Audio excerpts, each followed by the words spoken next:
നിങ്ങൾ നാളെ വരുമ്പോൾ നിങ്ങളുടെ സ്വപ്നങ്ങൾ എഴുതി കൊണ്ടുവരണം, മാർക്കുണ്ടാവും. അങ്ങനെ പിള്ളേർ സ്വപ്നങ്ങളൊക്കെ എഴുതി കൊടുത്തു. ടീച്ചർ മാർക്ക് കൊടുത്തു. ഒരിടത്ത് വിളിച്ച് മാർക്ക് കൊടുത്തുകൊണ്ടിരിക്കുകയാണ്. സ്വപ്നങ്ങളൊക്കെ അടിപൊളിയാണെന്ന് പറഞ്ഞ് മാർക്ക് കൊടുത്തുകൊണ്ടിരിക്കുകയാണ്. എല്ലാവർക്കും A ആണ് കൊടുക്കുന്നത്. ഏറ്റവും അവസാനം ഒരാൾ മാത്രം ബാക്കി. എൻ്റെ പേര് മോണ്ടി റോബർട്ട്സ്. മോണ്ടി റോബർട്ട്സ് വന്നപ്പോൾ ടീച്ചർ പേപ്പർ കൊടുത്തു. എൻ്റെ സ്വപ്നം എഴുതിയ പേപ്പർ കൊടുത്തു. അത് നോക്കിയപ്പോൾ F. അവന് കൊടുത്തിരിക്കുന്ന ഗ്രേഡ് F. ബാക്കി എല്ലാവർക്കും A ഗ്രേഡ്, അവൻ F. ഫെയിൽഡ്.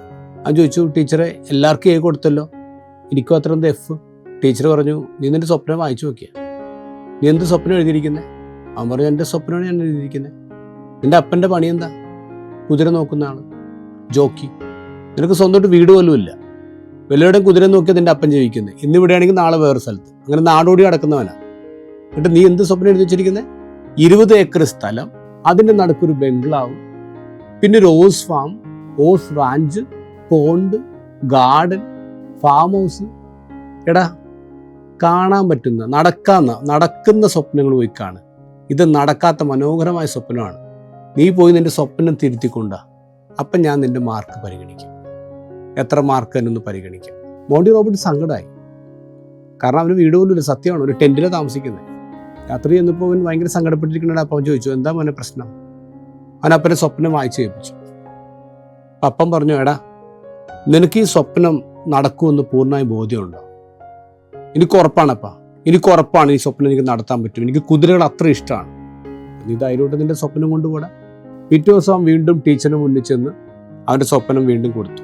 ടീച്ചർ വിചാരിച്ചവൻ തിരുത്തി എഴുതിയെന്ന് വിചാരിച്ചു. നോക്കുമ്പോൾ അതേ സ്വപ്നം. ടീച്ചർ അവനോട് ദേഷ്യപ്പെടാണ്, നിന്നോടല്ലേ പറഞ്ഞ തിരുത്തി കൊണ്ടുവരാൻ. അവൻ പറഞ്ഞു, ടീച്ചറെ, എൻ്റെ സ്വപ്നം ഞാൻ വെച്ചോളാം. ടീച്ചറിൻ്റെ മാർക്ക് കയ്യിൽ വെച്ചു.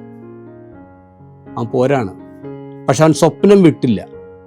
വർഷങ്ങൾ കഴിഞ്ഞപ്പോൾ മോണ്ടി റോബർട്ട്സ് അവൻ സ്വപ്നത്തിൽ കണ്ട പോലെ തന്നെ 20 ഏക്കർ സ്ഥലം വാങ്ങിച്ചു. അവിടെ ഒരുപാട് കുതിരകളെ വാങ്ങിച്ചു. ഓസ് റോഞ്ച് ഉണ്ടാക്കി, ഗാർഡൻ ഉണ്ടാക്കി, 2 നില ബംഗ്ലാവ് ഉണ്ടാക്കി. അവൻ ഇന്ന് വേൾഡിൽ അറിയപ്പെടുന്ന ഒരു ഓസ് റൈഡറാണ്, ഓസ് ട്രെയിനറാണ്. A man who listen to horses എന്ന് പറഞ്ഞ് വളരെ ഫേമസ് ആയിട്ട് അദ്ദേഹത്തിന് പുസ്തകമുണ്ട്. അതിലെങ്ങനെയാണ് വളരെ നാച്ചുറലായിട്ട് ഓസസിനെ പരിശീലിപ്പിക്കേണ്ടത്, ട്രെയിൻ ചെയ്യേണ്ടതെന്ന് മോണ്ടി റോബർട്ട്സ് പറയുന്നുണ്ട്.